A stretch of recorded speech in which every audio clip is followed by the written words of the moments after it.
ഈ കേസിൽ പിടികൂടുന്നതിന് മുൻപും നിങ്ങൾ ഇവരെ അറസ്റ്റ് ചെയ്തിട്ടുണ്ട്. ഉണ്ടാവാം. എത്ര പ്രാവശ്യം? കൃത്യമായി ഓർമ്മയില്ല. പക്ഷെ ഇവർക്ക് കൃത്യമായ ഓർമ്മയുണ്ട് സർ. 8 പ്രാവശ്യം on A variety of charges. പക്ഷേ ഇവർക്കെതിരെ ഒരു കേസെങ്കിലും തെളിയിക്കാൻ നിങ്ങളുടെ അന്വേഷണ ഉദ്യോഗസ്ഥന്മാർക്ക് കഴിഞ്ഞിട്ടില്ല.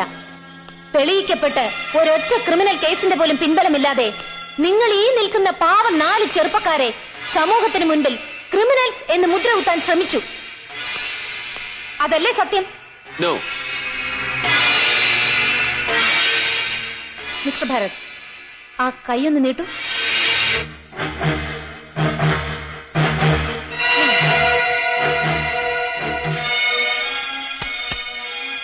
ഈ ബലിഷ്ഠമായ കൈകൊണ്ട് നിങ്ങൾ കയ്യിൽ കിട്ടുന്ന പ്രതികളെയെല്ലാം ഇടിച്ച് ചതച്ച് ചമ്മന്തിയാക്കാറുണ്ടല്ലേ? That's none of your business. Mind your language.